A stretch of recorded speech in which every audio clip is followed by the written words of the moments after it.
বুধবার বারুইপুরে বিজেপি বিধায়কদের উপর হামলার প্রতিবাদে বৃহস্পতিবার সন্ধ্যে 7টা নাগাদ উত্তর 24 পরগনা জেলার দত্তপুকুর রেল স্টেশন চত্বরে প্লাকার্ড হাতে বিক্ষোভ মিছিল দেখায় দত্তপুকুরের কর্মী সমর্থকেরা। মূলত বুধবার বারুইপুরে রাজ্যের বিরোধী দলনেতা শুভেন্দু অধিকারী ও বিজেপি বিধায়কদের উপরে হামলার প্রতিবাদে মুখ্যমন্ত্রীর কাছে জবাব চেয়ে এবং বিধানসভার অধ্যক্ষ বিমান বন্দ্যোপাধ্যায়ের পদত্যাগের দাবিতে বৃহস্পতিবার দত্তপুকুরে এই বিক্ষোভ মিছিল করে ভারতীয় জনতা পার্টির কর্মী সমর্থকেরা।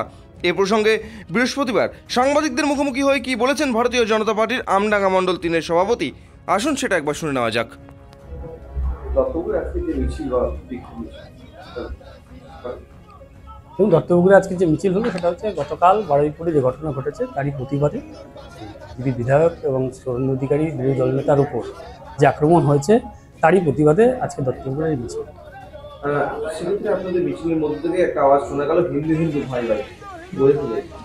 হ্যাঁ, দেখুন, পশ্চিমবাংলায় যে হিন্দুরা দিনের পর দিন অত্যাচারিত হচ্ছে মিন এরকম। দেখুন, এখনও পর্যন্ত আপনি যদি দেখেন যতগুলো হিন্দুদের অনুষ্ঠান হয়েছে, যতগুলো উৎসব হয়েছে, প্রত্যেকটাতেই কোথাও না কোথাও কোনো না কোনোভাবে গণ্ডগোল হয়েছে একটা সম্প্রদায়ের দ্বারা।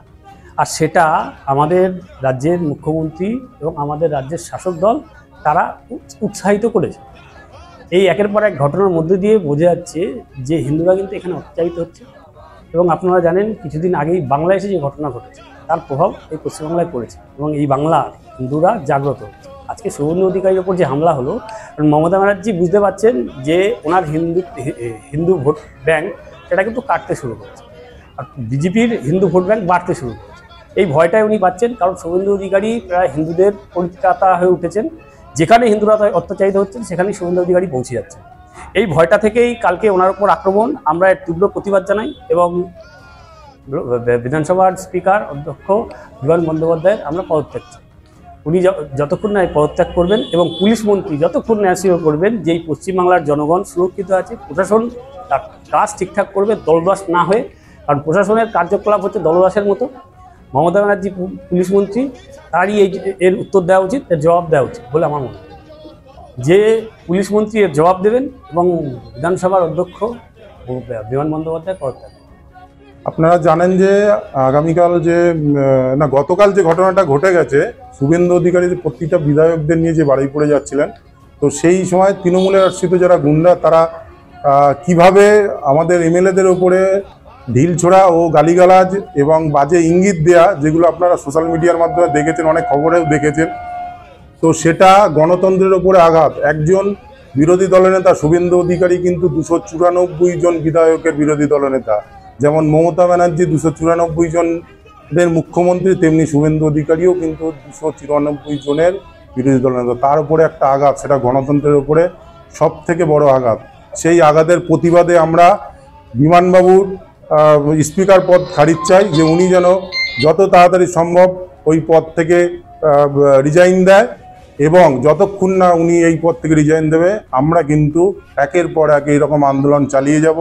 এবং আগামী দিনে যাতে এই রকম ধরনের ঘটনা না ঘটে, প্রশাসন যাতে স্ট্রিক্টলি তার অ্যাকশান নেয়, সেগুলো যাতে আমাদেরকে অ্যাসিওর করে।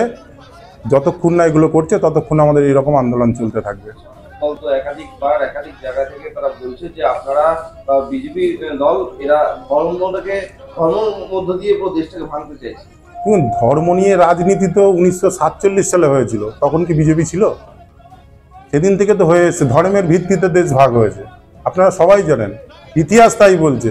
তাহলে ধর্মের ভিত্তিতে যদি দেশ ভাগ হয়ে থাকে, আর আজকে তৃণমূল কি করে ধর্মের কথা বলে? আপনি সব থেকে বড়, আমি যে পঞ্চায়েত মেম্বার ও বিরোধী দলনেতা, সব থেকে বড় বিষয় কিছু এভিডেন্স আমার কাছে আছে যেখানে এরা ওবিসিকে টাইপ এ টাইপ বি করেছে। কেন এই ভাগটা আসবে? তাহলে ধর্ম কারা নিয়ে রাজনীতি করছে?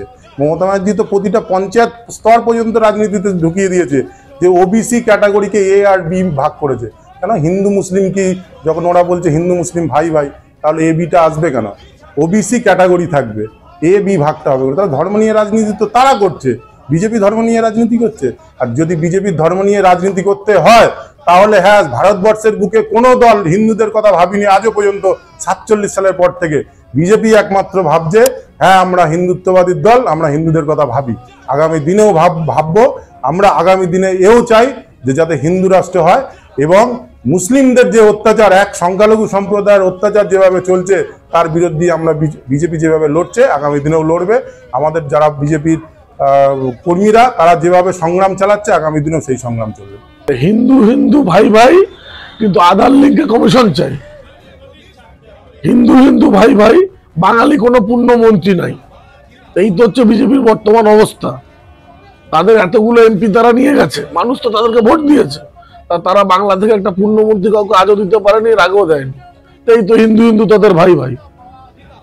আসামে এনআরসি করেছে 11 লক্ষ হিন্দু ডিটেনশন ক্যাম্পে, এই তো হিন্দু হিন্দু ভাই ভাই। ভাই ভাইয়ের যদি এটা সংজ্ঞা হয়, এর থেকে তো লজ্জা হওয়া উচিত। দেখুন, উনি বিভিন্ন সময় প্রলাপ বকছে, দুটো মানে কথা বলে, তার মধ্যে 6টা উনি ভুলভাল বলে, ঠিক আছে। তারপরে ওনার যে বিভিন্ন বৈষম্যমূলক আচরণ, বিভিন্ন বিদ্বেষমূলক প্ররোচনামূলক কথাবার্তা, সাধারণ মানুষ এটা মেনে নিচ্ছে না। বাংলা হচ্ছে গিয়ে শান্তিপ্রিয় মানুষের বসবাস, এখানে উচ্ছৃঙ্খলতা কেউ মানেনি, মানবেও না। বিধায়কদের উপরে হামলা এবং শুভেন্দু অধিকারী সেইখানে উপস্থিত, তার উপরে হামলা, তারই জবাব চেয়েছেন যে কেন এটা হবে, সেটাই জবাব চেয়ে।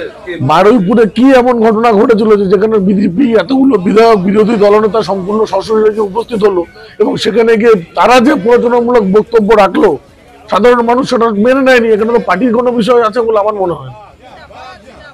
এই বিষয়ের উপরে ভিত্তি করে যেটা দেখা যাচ্ছে, বিধানসভার স্পিকারের পদত্যাগের দাবি তারা করছে।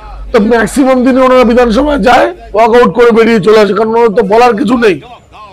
ওনারা বিভিন্ন মানে বিরোধী দলনেতা উনি ভাবছে বাংলার উন্নয়নের বিরোধিতা করাটাই ওনার প্রধান কাজ, কিন্তু মানুষ তো সেটা মেনে নেবে না। ওনার যে বিরোধী দলনেতার যে কি কাজ সেটা উনি আজ অব্দি জানতে পারছে কিনা সেটাই আমার সন্দেহ। উনি যাবে কাগজপত্র ছিঁড়ে স্পিকারের গায়ের দিকে ছুঁড়ে মারবে, বিধানসভার লনে নেমে বিভিন্ন রকম উনি প্ররোচনামূলক কথাবার্তা বলবে, এটা তো হতে পারে না, এটা তো গণতন্ত্র একটা স্তম্ভ। দেখুন, এখানে হিন্দু হিন্দু ভাই ভাই বলে কোনো বিষয় নেই, বা মুসলমান শিখ জৈন খ্রিস্টান ভাই ভাই বলে বিষয় নেই। আমাদের পরিচয় আমরা মানুষ, আমাদের পরিচয় আমরা মানুষ। যখন একটা কেউ আমরা হসপিটালে ভর্তি হই, আমাদের কিন্তু বলে না যে হিন্দু রক্ত লাগবে, মুসলিম খ্রিস্টান জৈন শিখ রক্ত লাগবে, তখন কিন্তু ব্লাড গ্রুপ চলে আসে, এ বি পজিটিভ নেগেটিভ ও এগুলো চলে আসে। অর্থাৎ মানুষের পরিচয়, মানুষের সঙ্গে আমরা মানুষ। এখানে হিন্দু মুসলমানের মানে বিদ্বেষ করে ভোটে জেতার রাজনীতি করা যাবে না, এটা উনি শুনে রাখুন। দেখুন, বাংলা গণতন্ত্র প্রতিষ্ঠা আছে, বিরোধী দলের কাজ বিরোধিতা করা, তারা বিরোধিতা করছে, কিন্তু তারা বিরোধিতা করতে গিয়ে ভুলে যাচ্ছে যে তারা কিসের বিরোধিতা করছে। নীতির বিরোধিতা করছে না উন্নয়নের বিরোধিতা করছে, তারা এটাই ভুলে যাচ্ছে। তারা মিটিং মিছিল করছে, এখানে গণতন্ত্র আছে বলেই তো করতে পারছে, তাহলে এটা তো অন্য জায়গায় হচ্ছে না। উত্তরপ্রদেশে, বিহারে, গুজরাটে ওদের ডবল ইঞ্জিন সরকার যেখানে আছে, সেখানে তো এই ধরনের বিরোধী দলের কেউ টুপা করা শব্দ পায় না, সাহস পায় না। এখানে তো করতে পারছে, এখানে গণতন্ত্র শান্তি আছে, মামাটি মানুষের সরকার আছে, মমতা বন্দ্যোপাধ্যায়ের সরকার আছে, অভিষেক ব্যানার্জির নেতৃত্বে তৃণমূল কংগ্রেস চলছে বলেই যেটা ওদের পক্ষে সম্ভব হচ্ছে।